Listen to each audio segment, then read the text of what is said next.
नमस्कार मित्रांनो. तर आज आपण बघणार आहोत फिजिक्सचं पहिलं चॅप्टर रोटेशनल डायनॅमिक्स. ठीक आहे. तर रोटेशनल डायनॅमिक्सच्या सुरुवातीचा जो पार्ट आहे तो आहे सर्क्युलर मोशन. ठीक आहे. त्यानंतर आहे ॲप्लिकेशन ऑफ सर्क्युलर मोशन आणि त्यानंतर मग रोटेशनल मोशनचा पार्ट सुरू होतो. तर रोटेशनल मोशनमध्ये आपल्याला मेनली दोन लॉज आहेत, parallel axis law, perpendicular axis law आणि त्यांचे सुद्धा ॲप्लिकेशन आहे. तर हे सर्व काय आहे तर हे आपण सोप्या पद्धतीने समजून घेऊया. तर त्याप्रमाणे सुरुवातीला आपण बघूया सर्क्युलर मोशन म्हणजे नक्की काय आहे आणि सर्क्युलर मोशन हे रोटेशनल मोशनशी रिलेटेड कसं आहे. सगळ्यात सुरुवातीला बघूया आपण व्हॉट इज रोटेशनल मोशन. तर कन्सिडर करा की एक डिस्क आहे. ठीक आहे. एक डिस्क आहे किंवा सरळ सरळ एक चाक आहे. ठीक आहे. या चाकाच्या मधून एक ऍक्सिस गेलेला आहे किंवा आपण ठीक आहे आणि या भोवती हे काय होत आहे, चाक फिरत आहे. ठीक आहे. हे चाक अशा प्रकारे फिरत आहे.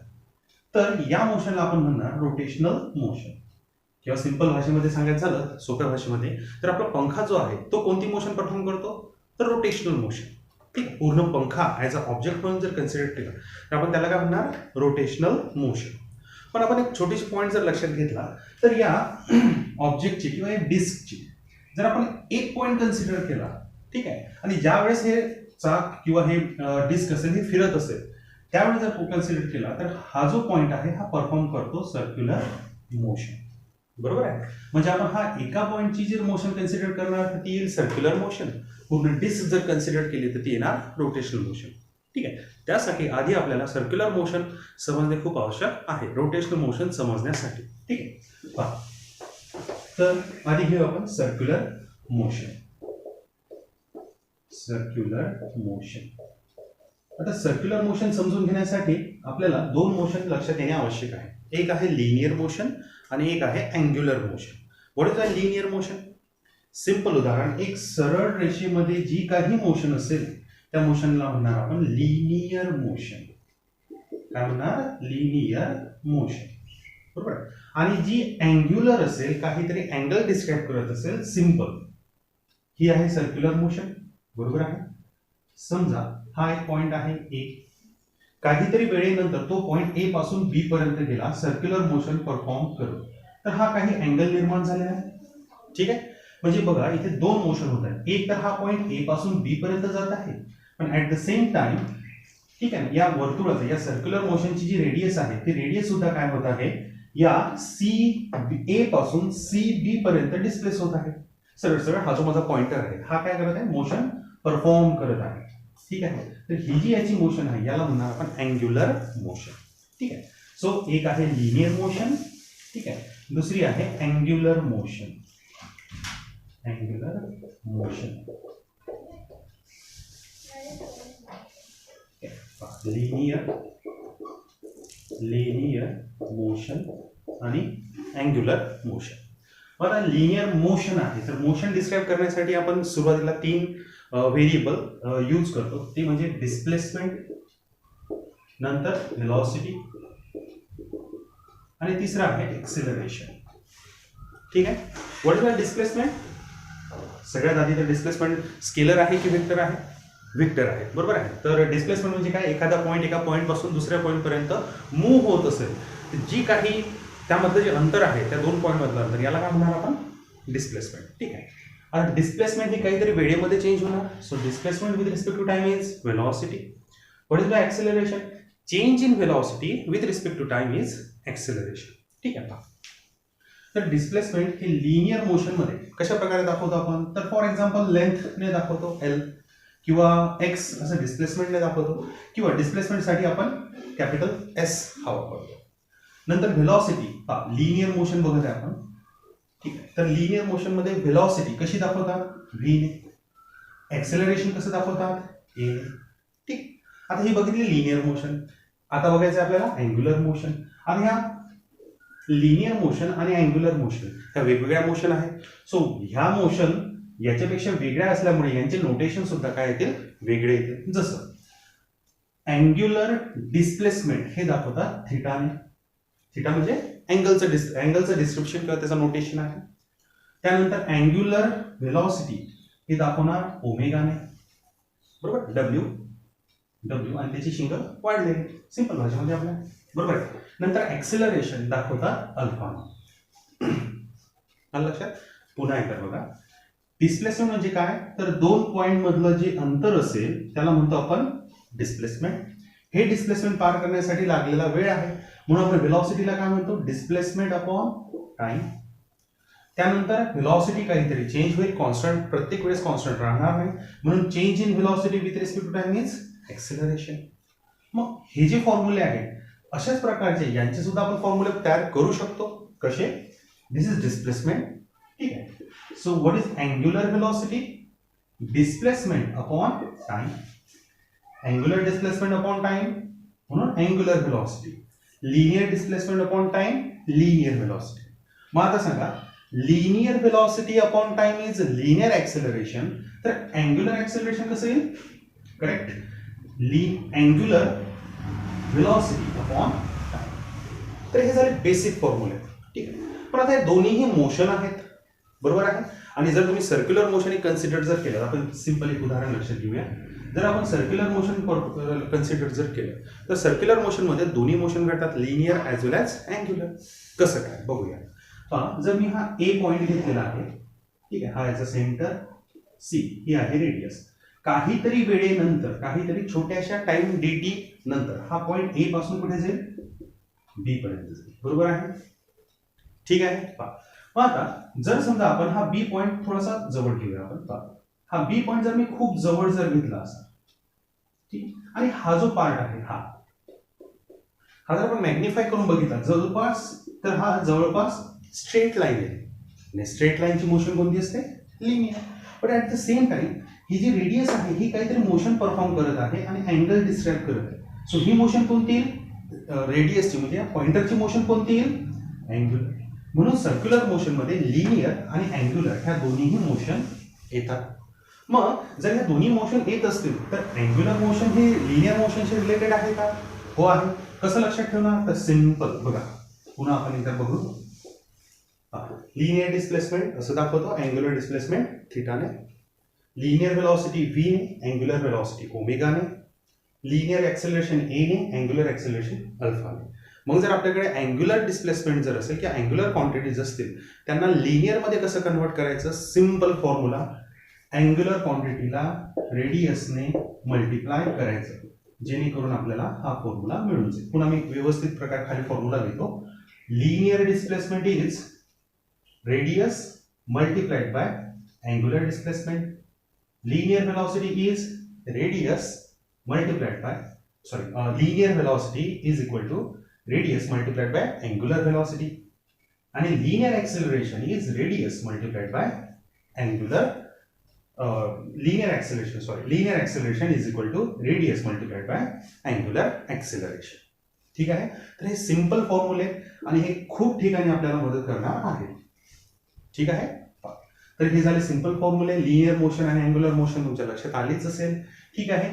एक सिंपल हे घेऊया की याला अँग्युलर मोशन का म्हणतात, ठीक आहे. फॉर्म्युला लक्षात आलेले आहे समजले, ठीक आहे. आता मला सांगा, हे तर झाले linear displacement, angular displacement, linear velocity, angular velocity आणि ऍक्सेलरेशन. याची युनिट्स पण लागतील आपल्याला. तर लिनियर मध्ये तुम्हाला डिस्प्लेसमेंटचे युनिट माहिती आहे, युनिट कशामध्ये मोजतो, मीटर मध्ये. लिनियर वेलोसिटी कशामध्ये मोजणार, metre per second. Linear acceleration कशामध्ये मोजणार, मीटर पर सेकंद स्क्वेअर. मग अँग्युलर डिस्प्लेसमेंट कशामध्ये मोजायचं, अँग्युलर व्हेलॉसिटी कशामध्ये आणि अँग्युलर ऍक्सेलरेशन हे कशामध्ये मोजायचं. तर हा जो थीटा आहे, थीटामध्ये काय मोजतो आपण, अँगल.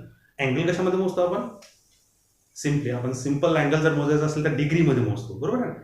डिग्री जी डी असते आपल्या कंपासमध्ये, जे डी असते त्यावर 10, 20, 30 असे मार्किंग असतात, आपण ते मोजतो. पण इन फिजिक्स किंवा इन सायंटिफिक मेजरमेंटमध्ये थीटा किंवा अँगल हा मोजतात रेडियनमध्ये, बरोबर आहे. तुम्ही बघितलं असेल π/2 radian, pi radian, 3π/2 radian, 2π radian, बरोबर आहे. So this is radian. तर अँग्युलर डिस्प्लेसमेंट मोजणार आपण रेडियन मध्ये, बरोबर आहे. मग what is the angular velocity, displacement upon time. So radian per second, radian per second. काही वेळेला आर किंवा त्याला रॅड सुद्धा म्हणतात, रॅड पर सेकंड. आणि अँग्युलर ऍक्सेलरेशन सिंपल जसं इथे आहे तसं, v upon t, sorry omega upon t. ओमेगाचा formula theta upon t divided by t. So काय आहे theta upon T square. Theta कशामध्ये मोजणार रेडियन आणि टाइम सेकंड स्क्वेअर. ठीक आहे. तर तुमचे फॉर्म्युले आणि युनिट लक्षात आले. पुन्हा एकदा फॉर्म्युल्याचे एक छोटीशी रिव्हिजन घेऊन घेऊ. Linear displacement is radius multiplied by theta. Linear velocity is radius multiplied by angular velocity. ठीक आहे. Then linear acceleration is radius multiplied by angular acceleration. लक्षात. आता तुम्ही असेल इथे तुम्ही डॉट दिला, इथे क्रॉस दिला. तुम्ही साहजिक आहे 11वी मध्ये तुम्ही क्रॉस प्रॉडक्ट डॉट प्रॉडक्ट शिकलेले आहात. तर सध्या आपण इथे यूज नाही करत आहे. सध्या ह्या सगळ्या क्वांटिटी आपण काय घेत आहे स्केलर क्वांटिटी घेत आहे. याच्यामध्ये सध्या आपण डायरेक्शन घेत नाही. सो तुम्ही असं लिहिलं काय किंवा असं लिहिलं काय in scalar quantity in scalar form मध्ये तर काही फरक पडत नाही. फक्त मला एकच सांगायचं आहे अँग्युलर क्वांटिटीला रेडियसने मल्टिप्लाय केलं तर काय मिळणार आपल्याला लिनियर क्वांटिटी. आलं लक्षात. समजलं हे. ठीक आहे. पुन्हा एकदा what is circular motion. The motion along the circumference of circle is circular motion. तर सर्क्युलर मोशनचे पार्ट्स आणि फॉर्म्युले तुम्हाला समजलेले आहेत. ठीक आहे. थँक्यू. ठीक आहे. तर आपण आता बघितलेलं सर्क्युलर मोशन. ठीक आहे. आता या सर्क्युलर मोशनमध्ये जर ही मोशन असेल विथ रिस्पेक्ट टू मास, जर याच्यामध्ये जो ऑब्जेक्ट मोशन परफॉर्म करत आहे आणि त्यामध्ये जर मास असेल तर इथे फोर्स क्रिएट होते. बरोबर आहे. आणि आपण न्यूटन्सचे थर्ड लॉ नुसार शिकलेलोच आहे की for any action there is equal and opposite reaction. तर आधी आपण ऍक्शन फोर्स कोणता आहे की जो फोर्स आधी तयार होतो तो फोर्स कोणता आहे तर ते बघू. तर एक सिंपल उदाहरण घेऊ. आपण दोरा घेतला त्याला दगड बांधलेला आहे आणि आपण तो गोलाकार कक्षेमध्ये असं डोक्यावर गोफणी सारखा फिरवत आहे. गोफण पाहिले असेल किंवा ऐकलं असेल तुम्ही. ठीक आहे. त्याप्रमाणे जर फिरवत असणार तर ती फिरवण्यासाठी किंवा तो जो दगड असणार जो ऑब्जेक्ट असणार त्याला गोलाकार कक्षेमध्ये फिरवण्यासाठी आपण इनवर्ड फोर्स लावतो. आपल्या हाताकडे फोर्स लावतो. बरोबर आहे. असं आतमध्ये ओढल्यानंतर ती मोशन परफॉर्म होईल. सो ज्या मोशनमुळे तो जी सर्क्युलर मोशन परफॉर्म होत आहे त्या मोशनला त्या फोर्सला म्हणणार आपण सेंट्रीपेटल फोर्स. काय म्हणणार पुन्हा सांगतो सेंट्रीपेटल फोर्स. ठीक आहे. सेंट्रीपेटल म्हणजे काय टुवर्ड्स द सेंटर. बरोबर. आता न्यूटनच्या सेकंड लॉ नुसार any action there is equal and opposite reaction. So action centripetal. So reaction सुद्धा कोणता असणार म्हणजे जो एक फोर्स आपण आतमध्ये ओढत आहे त्याला म्हटलं सेंट्रीपेटल फोर्स. तर बाहेर ढकलणारा सुद्धा फोर्स असेल त्याला काय म्हणतो आपण सेंट्रीफ्युगल फोर्स. आणखी एक सिंपल उदाहरण घेऊया. तुम्ही बसमध्ये बसलेले आहात. बसमध्ये फोर व्हीलरमध्ये बसलेले आहात. ठीक आहे. आणि व्हेकल जी आहे ती अचानक टर्न घेते. राईट हँड साईड किंवा लेफ्ट हँड साईड टर्न घेते. तर व्हेकल चालवणारे जे ड्रायव्हर साहेब असतील ते काय करतात फोर्स लावतात ज्या डायरेक्शनने टर्न व्हायचं त्या डायरेक्शन. पण पूर्ण व्हेकल तर त्या डायरेक्शनने टर्न होते पण तुम्ही जे बसलेले असतात 1-2 सेकंदासाठी त्याच्या आउटवर्ड ढकलल्या जातात. आता ड्रायव्हर साहेबांनी लावलेला स्टेअरिंगवरचा फोर्समुळे पूर्ण व्हेकल काय झाली टर्न झाली. म्हणजे त्या फोर्समुळे काय झालं थोडीशी सर्क्युलर मोशन कर्व मोशन घडली. तो फोर्स असणार सर्क्युलर मोशन. पण कोणी येऊन तुम्हाला ढकलते काय एकदम की बाहेर ढकलल्यासारखं नाही. पण तरी तुम्ही आपोआप त्या व्हेकलमधून थोडेसे बाहेरच्या साईडला ढकलल्या जातात. ठीक आहे. तो फोर्स असतो सेंट्रीफ्युगल फोर्स. आलं लक्षात. ठीक आहे. तर पुन्हा एकदा न्यूटन्सचे थर्ड लॉ नुसार. बरोबर आहे. आता हे न्यूटन आजोबा खूप तुम्हाला त्रास देणार आहे. 11वी 12वीमध्ये खूप त्रास देतात. ठीक आहे. त्यामुळे नेहमी त्यांचं नाव घेत राहा. रोज रात्री झोपल्यानंतर आणि सकाळी उठण्याच्या अगोदर न्यूटन आजोबांचं नाव नक्की घ्यायचं. ठीक आहे. ज्यांना समजलं असेल. बरोबर. पहा तर न्यूटन्स आजोबांच्या सेकंड लॉ नुसार what is Newton's second law of motion. Yes force is equal to mass into acceleration. Correct.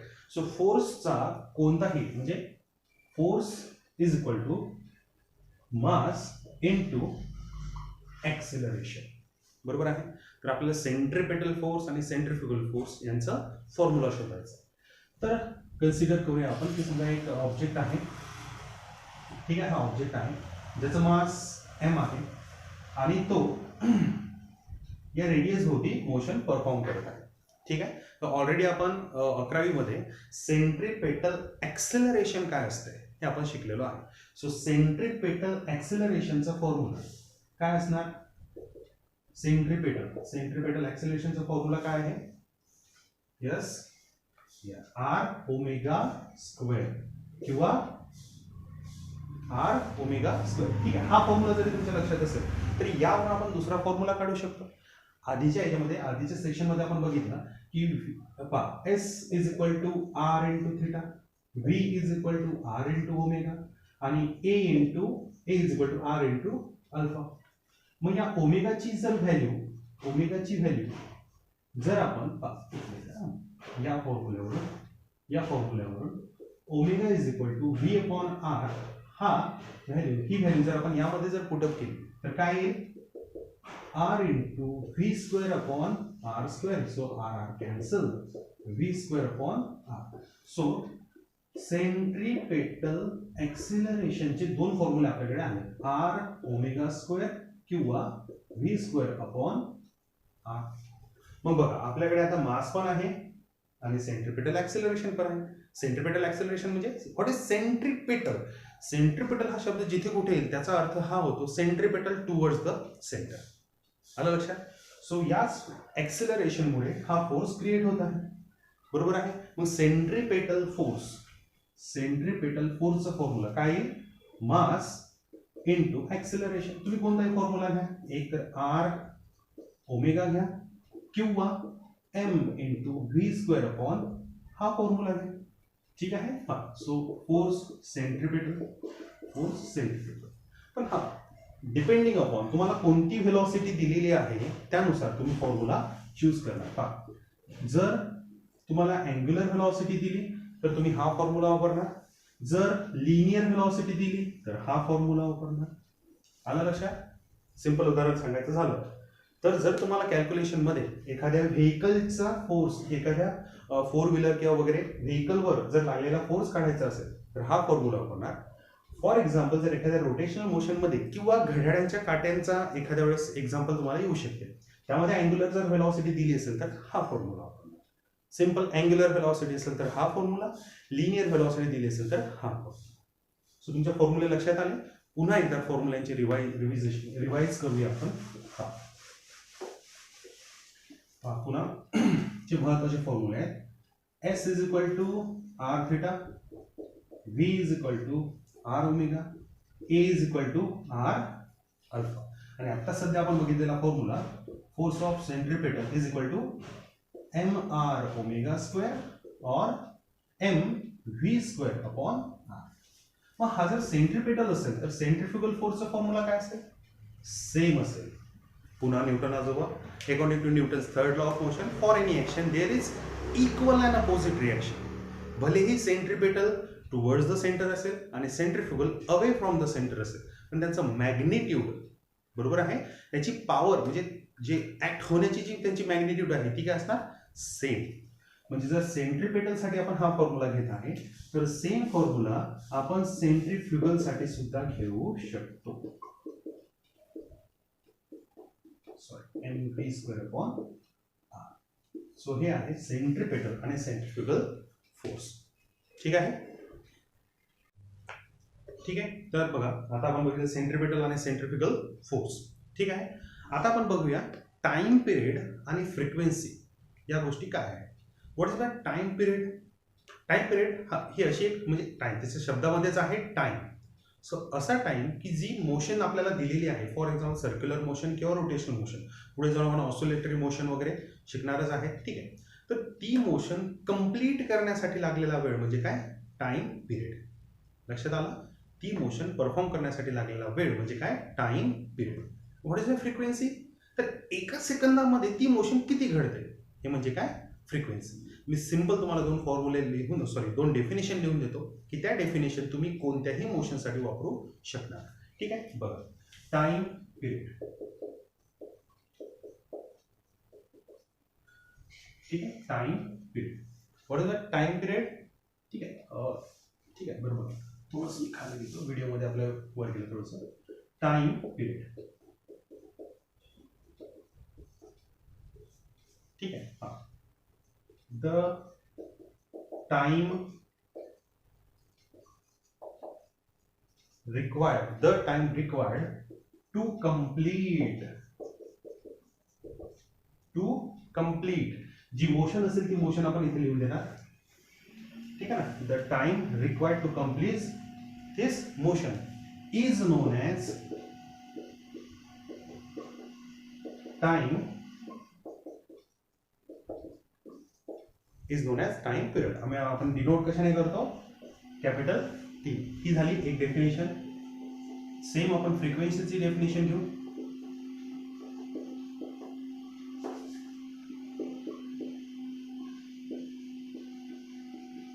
Frequency, ठीक आहे. फ्रिक्वेन्सी आपण वेगवेगळ्या एफ ने दाखवतो किंवा स्मॉल व्ही ने दाखवतो, ठीक आहे ना. ठीक आहे, आपण एफ ने दाखवतो.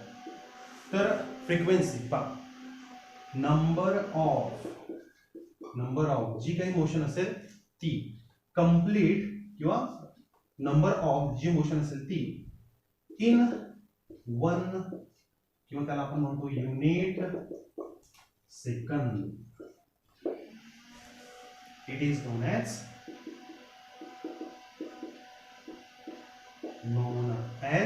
फ्रिक्वेन्सी. ठीक आहे. आता एक सिंपल उदाहरण घेऊ आपण घेऊया सर्क्युलर मोशन. ठीक आहे ना, circular motion. CM is not a chief minister, it is a circular motion. मग आपल्याला सर्क्युलर मोशनचा टाइम पिरियड काढायचा असेल तर डेफिनेशन काय होईल, time required to complete one circular motion. या सर्क्युलर मोशनला म्हणतात revolution. One revolution it is known as its time period. For example आपण घेऊया oscillatory motion. The time required to complete one, इथे एक शब्द राहिलेला आहे, complete one oscillation, it is known as oscillatory motion. Rotational motion, time required to complete one rotation, it is known as its time period. आलं लक्षात. तसं frequency बद्दल घेऊया. Frequency of circular motion, number of circular motion किंवा revolution complete in 1 second, it is known as its frequency. Rotational motion, number of rotation in 1 second, it is known as its frequency. तुम्ही एखाद्या वेळेस पाण्याची motor असेल किंवा एखाद्या खेळण्यामधली motor असेल त्यावर तुम्ही RPM असा शब्द बघितला असेल. What is RPM? Rotation per minute. ती असते त्याची फ्रिक्वेन्सी. आता हा टाइम आहे, आपण फ्रिक्वेन्सी सेकंडमध्ये घ्या, मिनिटमध्ये घ्या, त्याच्यानुसार, ठीक आहे, ती कॅल्क्युलेशन होते. So RPM revolution per minute ही असते त्याची फ्रिक्वेन्सी. ठीक आहे. आपल्या घरामध्ये जी फ्रिक्वेन्सी इलेक्ट्रिसिटी येते AC, त्याची सुद्धा फ्रिक्वेन्सी असते 50 हर्ट्स. म्हणजे फ्रिक्वेन्सी कशामध्ये मोजतो आपण, हर्ट्समध्ये. सो ती मोशन कंप्लीट म्हणजे एका सेकंदामध्ये ती किती वेळा चेंज होते किंवा किती वेळा कंप्लीट होते त्याला काय म्हणणार आपण, फ्रिक्वेन्सी. तर ह्या दोन डेफिनेशन वापरून तुम्ही जर म्हणजे ह्या दोन डेफिनेशन जर लक्षात ठेवल्या तर फक्त ती मोशन तिथे पुट अप केली तर तुमच्या ह्या दोन्ही डेफिनेशन लक्षात राहतील. ठीक आहे. मग आता याच्यातून फॉर्म्युले काढूया. इट इज अ टाइम, बरोबर आहे. तर आपल्याकडे एक सिंपल फॉर्म्युला आहे. What is velocity? कोणती व्हेलॉसिटी, असं नाही लिनियर अँग्युलर, कोणती velocity? What is velocity? Right, displacement upon time. Velocity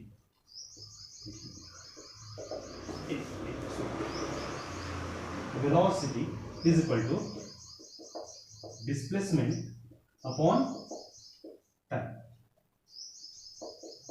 displacement upon time. मग आपल्याकडे दोन प्रकारचे डिस्प्लेसमेंट आहेत. जर सर्क्युलर मोशनचा अभ्यास जर आपल्याला करायचा असेल तर आपल्याकडे दोन मोशन आहेत.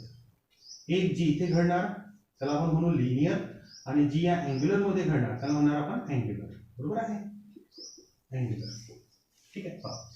तर लिनियर व्हेलॉसिटी काय ना, लिनियर डिस्प्लेसमेंट अपॉन टाइम.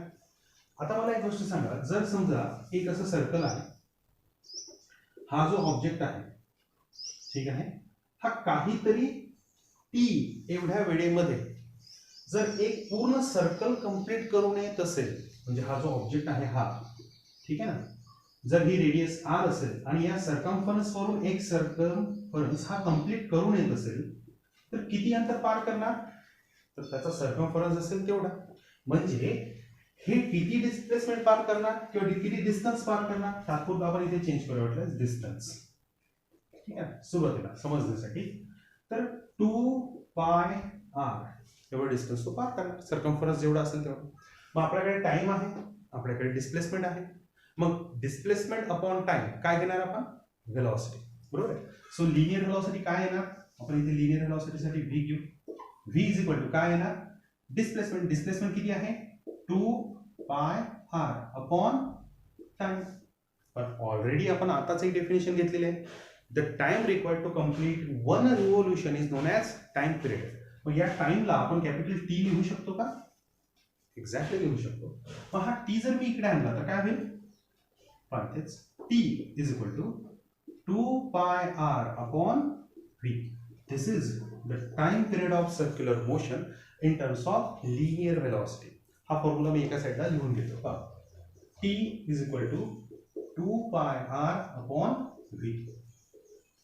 पण ऍट द सेम टाइम इथे अँग्युलर वेलॉसिटी, जर समजा तुम्हाला लिनियर वेलॉसिटी दिलेली नाहीये पण अँग्युलर वेलॉसिटी दिलेली आहे ओमेगा. ठीक आहे, ही वेलॉसिटी दिलेली आहे ओमेगा. ठीक आहे, समजा हा थीटा तुम्हाला दिलेला आहे किंवा जसा हा फॉर्म्युला काढला तसा अँग्युलरचा सुद्धा फॉर्म्युला काढला. पुन्हा तीच कंडिशन. हा जो ऑब्जेक्ट आहे हा ऑब्जेक्ट टी एवढ्या वेळेमध्ये एक सर्कल कंप्लीट करतो तर किती अँगल कंप्लीट करतो? एक सर्कल कंप्लीट करतो. ही जी रेडियस आहे ही रेडियस एवढ्या वेळेमध्ये एक सर्कल कंप्लीट करते तर किती अँगल कंप्लीट करणार? करेक्ट, 360. किंवा त्याला रेडियन मध्ये काय म्हणणार आपण? 2 पाय. मग आता मला सांगा अँग्युलर डिस्प्लेसमेंट किती झालं? 360 और 2 पाय. पण आपण जनरली सायंटिफिक याच्यामध्ये मेजरमेंट मध्ये 2 पाय आपण ही घेतो. मग आता आपल्याकडे डिस्प्लेसमेंट किती झालं? 2 पाय. तर हे कोणतं डिस्प्लेसमेंट आहे? अँग्युलर. सो अँग्युलर व्हेलॉसिटी काढण्याचा फॉर्म्युला पुन्हा काय आहे? Distance upon time. किती डिस्टन्स? डिस्टन्स सुरुवातीला किती पार केलं आपण? 2 पाय. किती वेळेमध्ये? टी. पण हा जो टी आहे हा किती किती मोशनसाठी लागला? 1 कंप्लीट. म्हणून त्याला काय म्हणणार आपण? Time period. सो पुन्हा याला आपण लिहिणार कॅपिटल टी. पुन्हा हा टी मी इकडे नेतो. T is equal to 2 pi upon omega. So this is also a time period but in terms of omega. So पुन्हा t is equal to 2 pi upon omega. So हे दोन फॉर्म्युले आपल्याला मिळालेले आहेत. कसे आले फॉर्म्युले हे लक्षात आलं असेल आपल्या, बरोबर आहे. सो ज्या वेळेला आपल्याला लिनियर वेलॉसिटी दिली असेल तरी सुद्धा आपण टाइम पिरियड काढू शकतो. ओमेगा सॉरी अँग्युलर वेलॉसिटी दिली असेल तरी सुद्धा आपण टाइम पिरियड काढू शकतो. आणि आपल्याला सिंपल एक फॉर्म्युला माहिती आहे की व्हॉट इज फ्रिक्वेन्सी.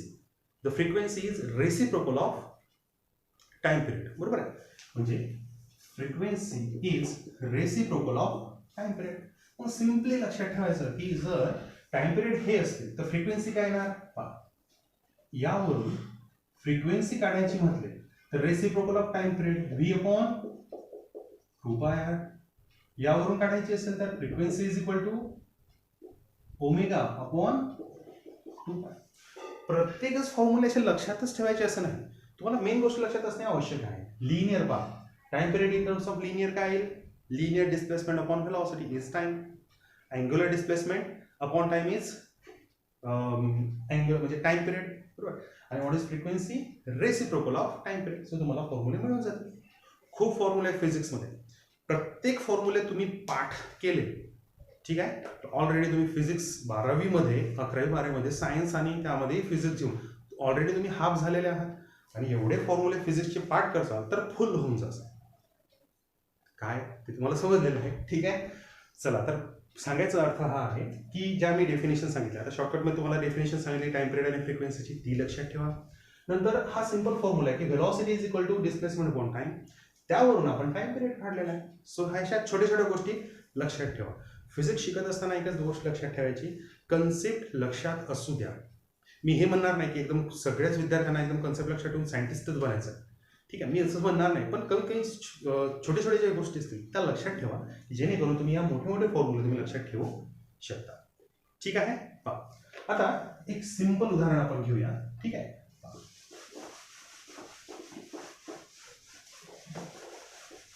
यामध्ये एक टाइम पिरियड पाहू. Time period in terms of 2 pi r upon V, ठीक आहे. आता या व्हीला जर मी इकडे नेलं पहा तर V is equal to 2 pi r upon t. And what is reciprocal of time period is frequency. So या व्हीला मी 2 पाय आर इंटू फ्रिक्वेन्सी लिहू शकतो. तसंच omega is equal to 2 pi upon T, ठीक आहे. पुन्हा म्हटलं हा formula t is equal to, जसे की t is equal to 2 pi upon v, circumference linear displacement upon linear velocity.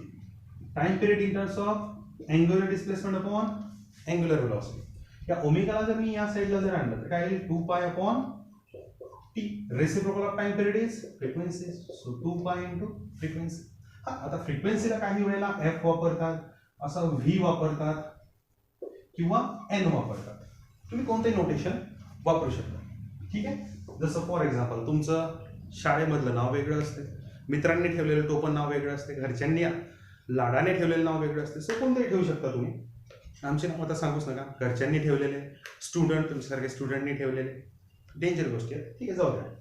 ठीक आहे. हां, तर ह्या टाइम पिरियड जे आहे तर तुम्ही अशा प्रकारे ह्या लक्षात ठेवू शकता का फ्रिक्वेन्सी व्हेलॉसिटी सुद्धा तुम्ही या कंडिशनमध्ये काढू शकता. ठीक आहे.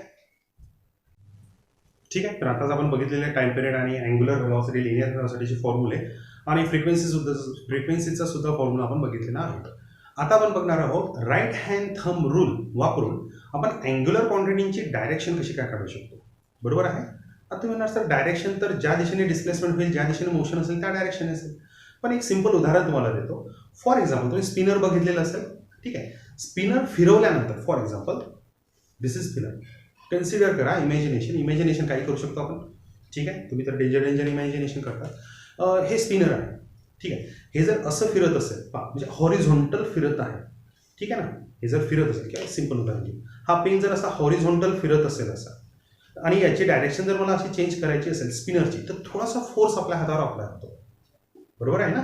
जे जर स्पिनर हॉरिझॉन्टल असं फिरत असेल हॉरिझॉन्टल आणि त्याला जर आपल्याला व्हर्टिकल असं चेंज करायचं असेल तर आपल्या हातावर थोडासा फोर्स अप्लाय होतो, त्याची डायरेक्शन चेंज करण्याविरुद्ध. बरोबर. ती जी क्वांटिटी असते ती असते अँग्युलर.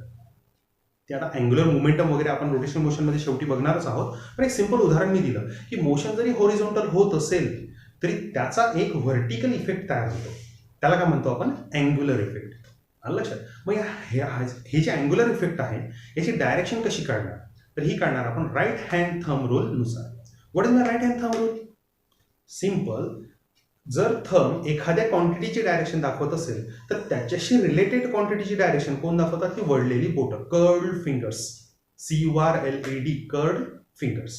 बरोबर आहे. एक सिंपल उदाहरण घेऊ आपण की एक मोशन होत आहे सर्क्युलर मोशन हॉरिझॉन्टल. ठीक आहे. कन्सिडर करा एक रिंग आहे. रिंग म्हणजे वायर, त्याची रिंग म्हणजे विनाकारण वेगळा अर्थ घेऊ नका. रिंग. ठीक आहे. आता ही रिंग आहे, हा ऑब्जेक्ट इथे आहे. ठीक आहे. बरोबर आहे. आता याच्या व्हेलॉसिटीची डायरेक्शन कशी आहे? याला टँजेन्शियल. आता what is my tangential? Simple उदाहरण देतो. जर समजा एक दगड आहे. ठीक आहे ना. तुम्ही सर कितीच दगड जमा करायचे. ठीक आहे ना. नेहमी दगड. ठीक आहे. हा जर असा सर्क्युलर मोशन मध्ये फिरत आहे म्हणून मी गोफन हे उदाहरण तुम्हाला दिलं होतं. मला सांगा हा दगड जर असा फिरत असताना इथे जर ही दोरी तुटली तर हा दगड कसा जाईल? कर्व जाईल की स्ट्रेट जाईल? राईट. हा काय जाईल? या डायरेक्शन पासून स्ट्रेट जाईल. बरोबर आहे. This is the direction of linear velocity आणि याला आपण म्हणतो टँजेन्शियल व्हेलॉसिटी. खूप काही जास्त डीपमध्ये नाही जायचं. डीपमध्ये म्हणजे खूप जास्त विचार करत एकदम हे नाही करायचं. Simple. This is direction of tangential velocity. तीच आपण इथे दाखवलेली आहे. कन्सिडर करा की ही जी रिंग आहे जी आपण अशी धरलेली, आता ती अशी धरलेली आहे. बरोबर आहे. आणि ही मोशन अशी परफॉर्म होत आहे. ठीक आहे. तर ही झाली लिनियर व्हेलॉसिटीची डायरेक्शन. हा झाला याचा रेडियस. This is radius. तर ही मोशन कशी घडत आहे? अशी. कोणी म्हणणार सर गोल. हो ठीक आहे. गोल आणि अशी. म्हणजे मला सांगायचं आहे की ही मोशन ही जी कर्ड फिंगर्स आहे राईट हँडच्या कर्ड फिंगरनुसार जर घडत असेल, अशी जर घडत असेल तर हा थंब काय दाखवणार? याच्याशी रिलेटेड असणाऱ्या अँग्युलर क्वांटिटी. मग सर्क्युलर मोशनमध्ये अँग्युलर क्वांटिटी कोणकोणत्या आहेत? थिटा, ओमेगा आणि अल्फा. थिटा काय दाखवतो? Angular displacement. ओमेगा काय दाखवतो? Angular velocity. आणि अल्फा काय दाखवतो? Angular acceleration. आता इथे आपण यांची डायरेक्शन डिनोट करत आहे म्हणून आपण त्यांना काय म्हणणार? Vector. So this is right hand thumb rule. काय म्हणणार आपण यांना? Right hand thumb rule for circular motion. Simple आहे. जर कर्ड फिंगर्स जर आपल्या सर्क्युलर मोशनची डायरेक्शन दाखवत असणार तर त्या कर्ड फिंगरला परपेंडिक्युलर डायरेक्शन, कर्ड फिंगरला परपेंडिक्युलर डायरेक्शन कशाची येणार, या अँग्युलर क्वांटिटीची. त्यासाठी मी तुम्हाला सिंपल उदाहरण दिलं होतं स्पिनरचं, की स्पिनर जर हॉरिझॉन्टल फिरत असेल आणि तुम्ही त्याला जर व्हर्टिकल चेंज करण्याचा प्रयत्न केला तर तुमच्या हातावर छोटासा फोर्स अप्लाय होतो. तो फोर्स म्हणजे काय, अँग्युलर क्वांटिटीज. ठीक आहे. आता त्या अँग्युलर क्वांटिटी म्हणजे खूप सारे येऊ शकतात. जसं for example angular displacement, angular velocity, angular acceleration, पुढे जाऊन अँग्युलर मोमेंटम ही सुद्धा क्वांटिटी येईल.